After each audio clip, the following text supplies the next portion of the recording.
People got offended by the dirty jokes. They got offended by like the language. They got their sense of humor wasn't as dark, I guess, as what I was used to. Stuff like that. And I just felt like it was constantly rushing what I had to say. My dad was a Vietnam vet. My grandfather was a Korean World War II vet. So I mean, that atmosphere and that has always been there in my household with my family and stuff like that. So when I got back from my first deployment, things that I was saying, my dad was like, hey, you need to kind of cut that out a little bit. Because I know what you're going through, I know what you're saying and stuff like that, but take it down a notch. A lot of us still talk. A lot of the guys I've deployed with, we still keep in touch with each other through social media, phone calls, emails. You know, we're still very much actively engaged with each other. We went to the oil field because it was, at the time they were hiring a lot, and the people they were going after were veterans. Halliburton, Schlumberger, all these guys were specifically targeting veterans because they were showing up on bases and stuff like that. And so everybody kind of like gravitated towards that line of work. So when you got out actually in the oil field, it was a lot of the guys that same mentality. So it was an easy adjustment going into that field. So you feel almost isolated because you relate. Like here I sit in my classes. I probably would relate to 1 out of 200 people sitting in a class. So you feel very isolated and very, okay, I don't understand what any of these guys are doing, talking about, or stuff like that. So yeah, it's definitely harder. I think veterans do a very good job of finding each other. We can point out even through sitting here on campus, you can pick out who the veterans are. And I think that we need to do a better job, especially on campus, so we can lean on each other.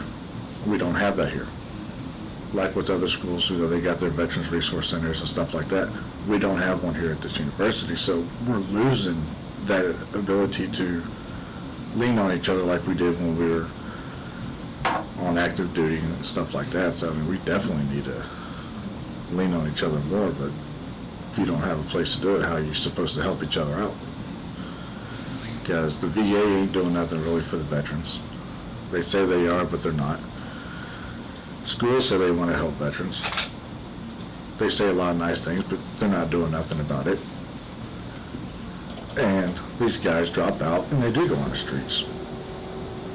And I think that's where I think the veterans need to get together, and we need to be more proactive with each other. I mean, we are a different group of people.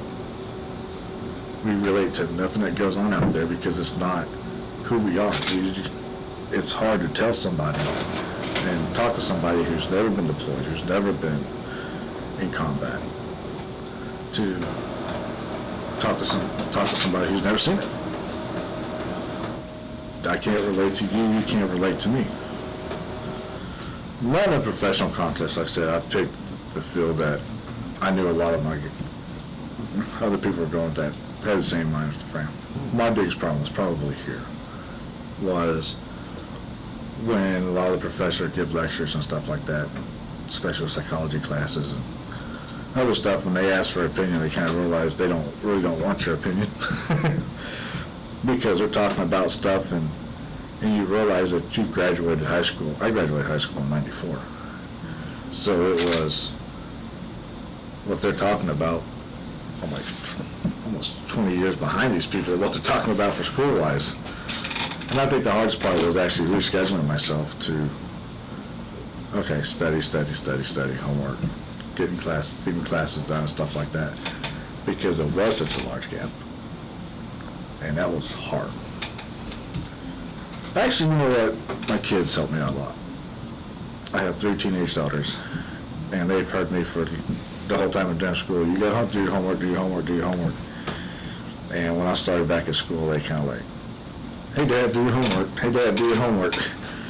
So they kind of pushed me a little bit because I set the example for them, and now here I am back in school, so I had to practice what I've been preaching for all these years. So that's kind of helped out a lot. It was, dealing with my kids and My kids stay on me, I stay on my kids, so that's where a lot of my support came from.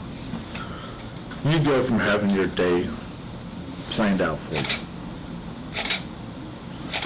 You know, you're getting up at 4:45, 5 o'clock, you know, PT's at 6. PT's from 6 to 7. From 7 to 9 is wash, shower, chow. 9 o'clock formation. In the motor pool at the A station, whatever you're doing, till 11 o'clock or 12, depending on what your unit does. You know, you got about an hour and a half, 2 hours lunch, because nobody does an hour lunch because you can't get through all the DFAC lines. So you know, so basically at 2 o'clock you're back to about 4. Another formation is 1600. So at 1600, sit there for 30 minutes waiting for Top and everybody to finish talking. So you sit there for an extra 30 minutes. So about 16:30, Top and Commander comes out and releases you for the day.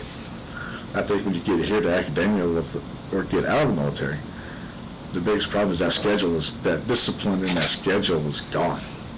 And that is, a lot of people have a hard time struggling with that because their day's no longer planned out for them. Now it's up to them to set their times on when they're doing stuff where it's no longer set for you.